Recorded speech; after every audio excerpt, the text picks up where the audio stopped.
Kumusta po mga kuya at ate, mga tita at tito, at siyempre kumusta mga lovey-dovey pamangkin. Napakarami nating mga free time ngayon, napakaraming oras mag-isip-isip.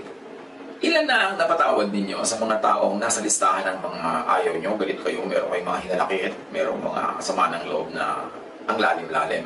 May napatawad na ba tayo? Paano ba talaga nagpapatawad? Paano nasasabing mag-move on? Isaiah 43:18. Forget the former things. Do not dwell on the past. So, how do you forgive? How do you forget? How do you move on? How? Yan ay tanong. At dahil naman napurga na tayo sa napakaraming lockdown-themed topics, iba-ibahin naman natin ang usapan. Kahit mga lockdown ngayon, mag-usap naman tayo mga ibang bagay na walang diretsyong kinalaman. Although, unforgiveness is a matter of lockdown. Para ka naka-lockdown, nakakulong ka doon sa pusong isinara mo para hindi ka pasukin ng iba, pero ikaw din hindi makalabas. So parang lockdown din yan. Pero ang tanong, how do you forgive? How do you forget? How do you move on? How to be really free from the painful past? Marami na kasi nag-try, yung mga nagpapatawad, pero biglang pagka na-trigger, galit pa rin pala talaga, lumalabas pa rin. Kahit na sinikap mo na, nagpatawaran na kayo ng iyong mga asawa, ng iyong anak, magulang, kapatid, pero mamaya nagsusumbatan na naman kayo, bumabalik, yung pala nandun, hindi man talaga nabunot. How do you really get free from the painful past? Change the past by changing the story you tell. Paano kayo makakalaya sa isang nakaraan na hindi maganda, na masakit, na ma-update? Palitan nyo yung nakaraan. Paano pinapalitan yun? Hindi ka na pwedeng bumalik doon. Palitan mo ang kwento tungkol doon. Katulad ni Joseph. Yung storya ni Joseph magandang paghugutan ng paraan ng pagpapatawad, yung tunay na makakamove on ka, yung hindi kunwari lang dahil sabi ng Diyos magpatawad ka, kasi papatawad ka kunwari pero sa loob nandun pa rin pala, lumalabas din paminsan-minsan. Si Joseph, ang kanyang status from star sonship to banishment in Egypt, to slavery, and then to prison. Parang ang daming pain nun, ang daming sugat nun, ang daming mga gabi ng iyak yun. Ang daming hapdi, ang daming kirot, ang daming sama ng loob, maaaring galit pa. Genesis 41:50-52. Nung si Joseph the dreamer ay nasa Egypt na, before the years of famine came, 2 sons were born to Joseph. Joseph named his firstborn Manasseh and said, "It is because God has made me forget all my trouble and all my father's household." So ganito nireclaim ni Joseph ang past. Ganito niya niretel ang past. Ang anak niya, pinangalan niya Manasseh. Na ang ibig sabihin, God has made me forget. Sabi gano'n, papangalanan ko siya ng gano'n kasi ang totoo nangyari sa buhay ko, ipinalimot na sa akin ng Diyos ang lahat ng naging hapdi, sakit at kirot ko sa bahay ng aking ama dahil sa mga kapatid ko na inapi-api ako and sold me to slavery. Nireclaim ni Joseph yung past by naming his son in a very positive way to emphasize the positive thing that God had done to him in spite of his past. Then the second son, he named Ephraim and said, "It is because God has made me fruitful in the land of my suffering." So you see, imbes na magmukmok si Joseph, lagi niyang alalahanin at i-reprise at i-replay yung mga kaapihan niya, yung pain niya, yung sorrow niya. Pinangalanan niya ang anak niya na God has made me fruitful. In the very land of my suffering, umasenso ako, yumaman ako, naging makapangyarihan ako, so papangalanan ko ang anak ko na Ephraim. So you see, Joseph was reclaiming his past, retelling it in a way that was beautiful and powerful. Yung iba, paano makakalaya sa past? Yung naalala niyo yung kaapihan niyo ng bata kayo, maalala mo yung tiya mong masungit, yung tatay mong lasenggo, yung nanay mong binggogera at chismosa. Tuwing kukwento mo yun, negative. Lagi na lang na hindi ka na pag-aral, hindi ka na bigyan ng ganitong damit for junior and senior's prom, lagi hindi ka na bigyan ng allowance, inapi ka ng yung stepmother, ng yung stepfather, and keep retelling and retelling that your bitterness just keeps replaying, lumalalim pa yung ugat. How can you move on kung ganun? Joseph reclaimed his past by beautifying what was not beautiful. And you can do that. There was a change of story sa buhay ni Joseph. Sabi niya, God has made me forget, and I move from suffering to fruitfulness. Proverbs 23:7. As someone thinks within himself, so is he. So think of yourself as a victim, you are a victim. Think of yourself as a winner, you are a winner. Think of yourself as full of sorrow, you are sorrowful. So kung gusto mong palitan kung sino ka, palitan mo ang pag-iisip mo tungkol sa iyong sarili. Kung gusto mong palitan yung past, palitan mo ang pagkukwento tungkol sa past. Ang repackaging, yung angle ng storya. Think of your past as you want it to be. Reshape and repossess the past. Lahat sa atin na merong bahagi ng nakaraan na pangit, malungkot, madugo, hindi pwede kayo mag-move on. Kasi lagi maalala. Magpe-pretend ka lang na nag-move on, pero hindi. Pag na-trigger, bumabalik. Kailangan balikan nyo yung kwento at ibahin nyo ang pagkukwento doon. Hanapan siya ng pinakamagandang version na totoo rin, hindi yung binubola mo lang sa sarili mo. At yun ang i-play up, yun ang pataasin, yun ang i-lift up. Kung pangit ang kwento ng past mo, ang pangit doon ay maaaring perception mo lang. So you can go back to your past and change your perception. Kaya mahalaga yung binabalikan mo yung nakaraan, hindi lang lilimutin, tatabunan, magpe-pretend it never happened. No, you can never forget that way. Balikan mo siya, hanapan mo na maganda, at yung maganda na yun, ang ikwento mo na, yun ang gawin mong main feature ng iyong storya. Kasi baka naman hindi talaga pangit. Akala mo lang. So review your perception. And apply Romans 8:28. And we know that in all things, God works for the good of those who love Him, who have been called according to His purpose. So kung ngayon, sa part ng iyong buhay na ito ngayon, sa oras ng buhay mo, nakakita ka na ng purpose sa buhay, nakita mo na yung blessing ng Diyos, balikan mo yung nakaraan, at ikwento mo yun sa sarili mo at sa iba, bilang paghahanda para sa ngayong present mo. Na yun ay nire-purpose ng Panginoon. Na ang yun ay paghahanda, no? At ang Diyos ay kumilos sa kabila ng nakaraan na yun, at naging ganito kang ngayon. Doon ka lang makakalaya sa isang past na hindi masyadong pleasant. So, be free from the past. You don't just move on. You can't move on. You could only forget paminsan-minsan. Pero pag naalala mo, babalik ulit ang lahat ng pain and anger. Kaya sa Genesis 42:22-23, Reuben replied, yung kapatid ni Joseph na isa sa mga nangkapi sa kanya, "Didn't I tell you not to sin against the boy? But you wouldn't listen. Now we must give an accounting for his blood." So you see, itong magkakapatid na ito, dahil ibinenta nila si Joseph to become a slave, buong buhay nila, yun ang kwentong binabalik-balikan ng kanilang gunita, yun ang kwentong nagbubulto sa kanila lagi. Kaya hanggang ngayon, buhay na buhay pa yung past at hindi pa sila nakakalaya. Kasi yun pa rin ang kwento at hindi nila naiba yung kwento na yun. So they have been imprisoned in that very bad plot, in that very bad story. Classic example of being unable and willing to change the story. So they are stuck in guilt, in negative feelings. So, to be free from the past, to change the past, change your perception of the past. Isipin mo, ay, kaya naman pala nangyari sa akin nung araw yun para maging ganito ako ngayon today. Kasi kung hindi naman nangyari sa akin yun, hindi ako ganito today. Yan, you can change the perception of the past. Then you can be free from the pain of the past. Pagandahin ang kwento. Lalo kung maganda ang napuntahan mo sa buhay, kung maganda ang iyong palagayan, kahit sa kanang galing, dito ka nag-end, ang ganda-ganda, pagandahin mo na, kahit doon ako galing, dito ako napunta, o yung pala, preparation yun para maging ganito ako, para ka makalaya. Pagandahin ang kwento. Pabaitin at unawain ang mga kontrabida sa kwento. Halimbawa, ay, yun naman palang stepmother ko, kaya ako inapi-api. Ano ngayon, meron siyang mayoma. Malaging masakit ang kanyang matris, etc. Kaya naman pala lagi siyang wala sa mood. O kaya naman pala ako inapi-api ng tatay ko kasi victim siya ng sarili niyang tatay noon. At naging alcoholic siya, kaya wala na siya sa katinuan. Pero dahil inapi nila ako, nagsikap ako, nag-aral ako, ngayon, umasenso na ako. Kung hindi nila ako inapi, baka naging katulad lang nila ako sa buhay kasi lagi akong sasama-sama sa kanila. So buti na lang, lumayo ako, nakabuti sa akin na aking paglayas mula sa napaka-impaktong buhay na ko. So ngayon, salamat at naging ganun yun dahil yun ang naging daan para maging ganito ako ngayon. That is how you repossess the past. That is how you retell the past. So you could really move on because you can forgive. You can only forgive when you retell the story. Genesis 45:4-7. Then Joseph said to his brothers, nung si Joseph ay kaharap na ng mga brothers niya na hindi siya kilala, kasi kailangan nila ng tulong ni Joseph, na ngayon hindi nila nakilala, high-ranking officer na pala sa Egypt, "Come close to me." When they had done so, he said, "I am your brother Joseph, the one you sold into Egypt.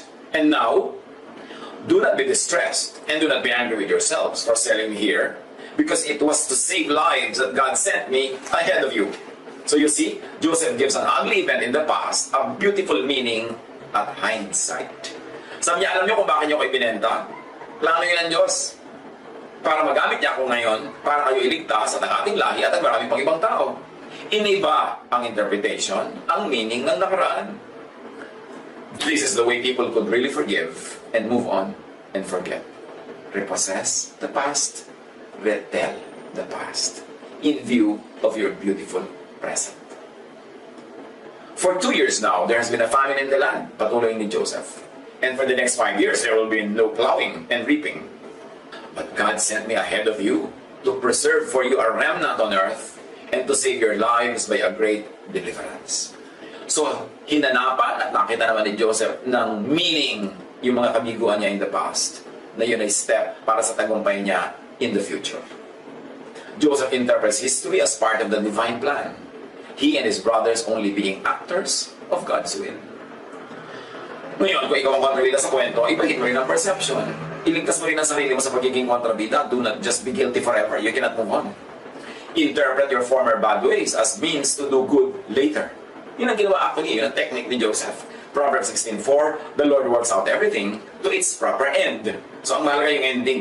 So gandahan mo yung ending. Kung hindi naging masyado maganda yung beginning, gandahan mo yung ending, and then you can move on and forget the beginning.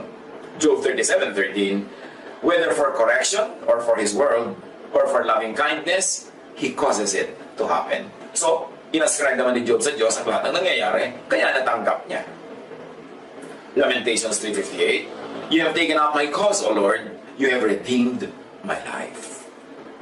So, napaganda dahil pumasok ang Diyos sa eksena.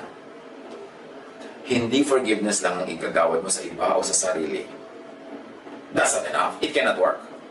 Kundi, dapat bibigay mo understanding, then empathy, and then acceptance, like in Joseph's case.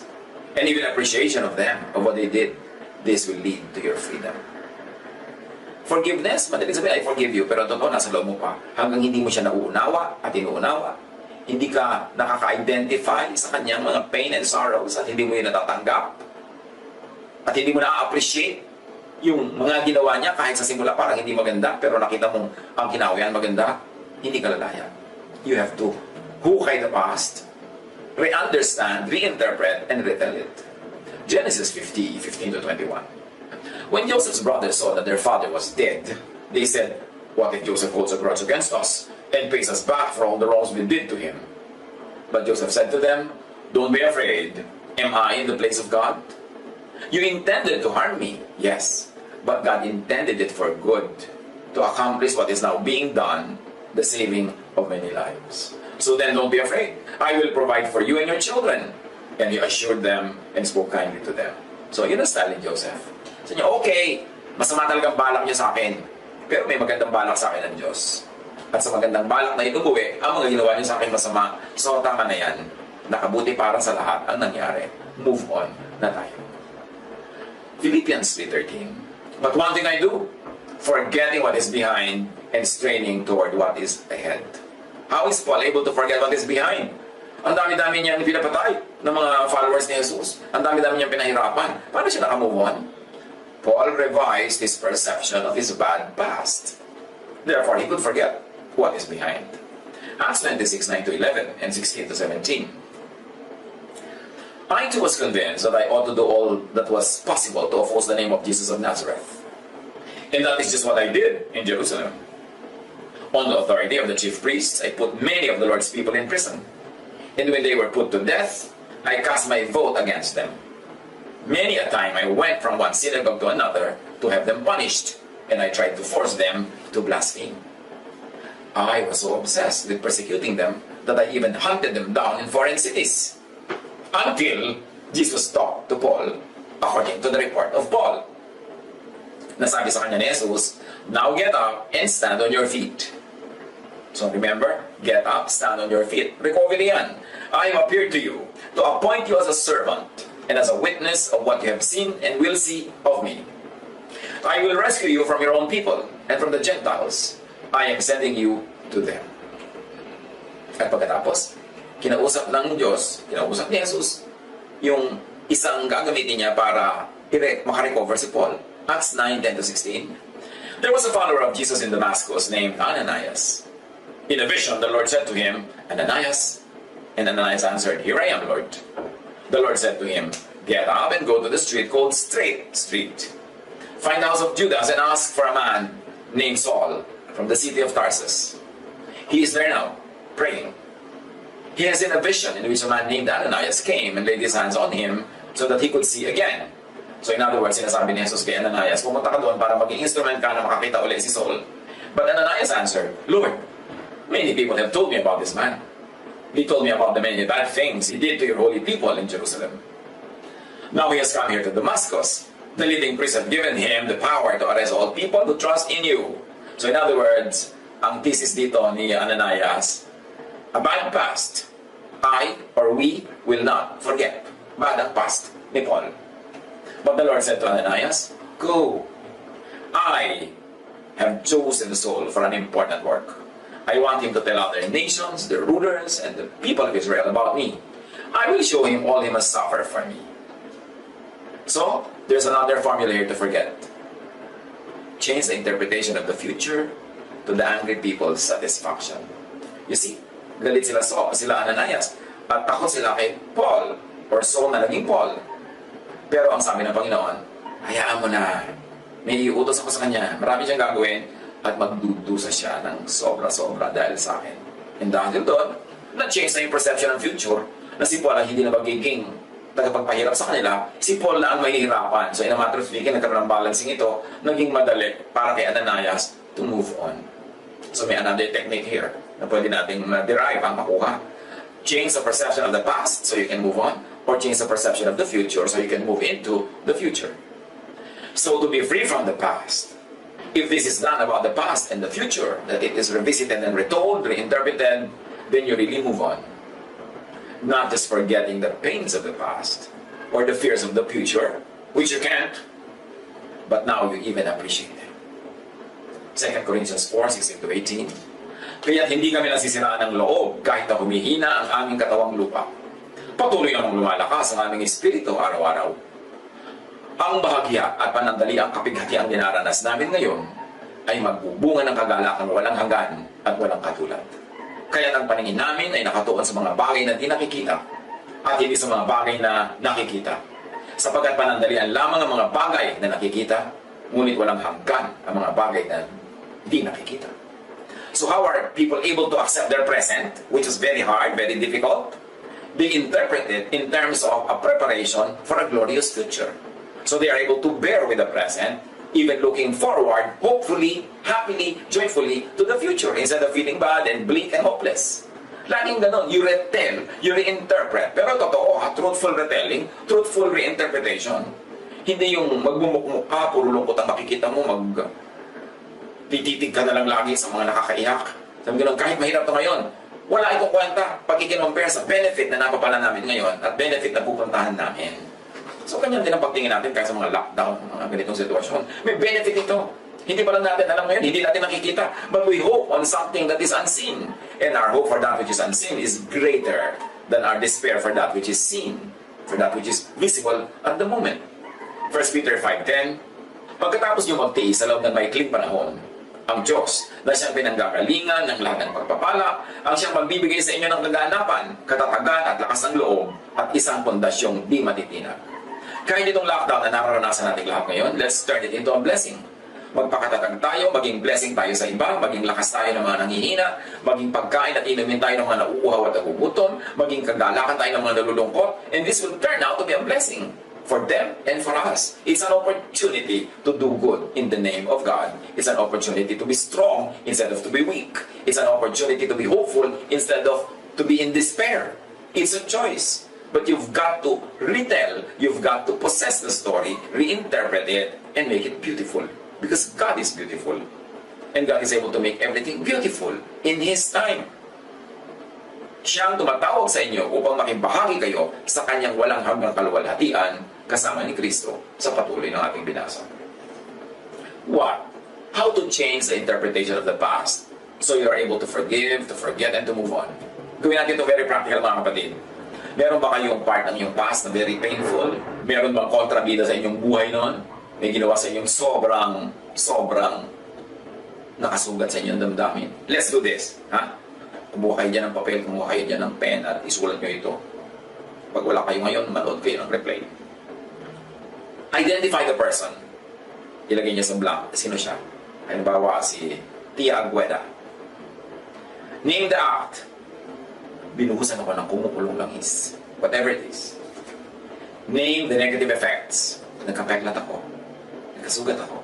Napaso ako. Give it a positive interpretation now. Ay, salamat, napuno ako ng peklat. Kasi kung hindi, baka sobra ako naging kaakit-akit. At kung ano na nangyari sa akin, naging immoral pa ako. Diba? Na positive yan. Na nabuhusan ka ng kumukulong langis. Ay, salamat. Nabuhusan lang ako ng kumukulong langis. Hindi ako inilubog sa 1 gram na langis. There's always something positive in it. There's always a way of retelling it and repossessing the story. And then see the hand of God in the story. God caused it. That yes, the Lord has given me this handicap to keep me humble. Otherwise, I could have probably nagwala ako sa buhay o naging sobrang mayabang. God gave it a good result, an ending and meaning. At dahil sa mga nangyari sa akin na yun, nag-concentrate ako sa pag-aaral, nagpakatalino ako, hindi ako umasa sa kinis ng balat ko na napuno na ng peklat. So, tumaas ang aking mga marka, naging magaling ako sa school, at nagkaroon ako ng napakagandang karir. See the logic or the reason behind the act and the event. Kayo na magsupply niya. And see the good effect in you. Kayo mag-supply. Then be thankful for it. Now, you are ready to forgive. Dito pwede na. Doable na. Kasi naunawa nyo na ang nangyari. Nakita nyo na yung ganda nun.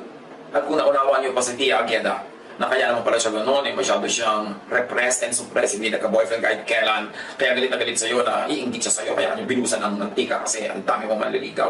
So nakita mong victim siya. At ngayon hindi mo na siya unawa, naawa ka pa.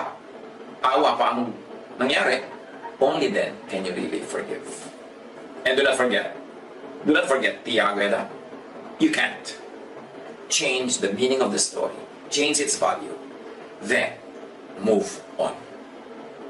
God bless all of us.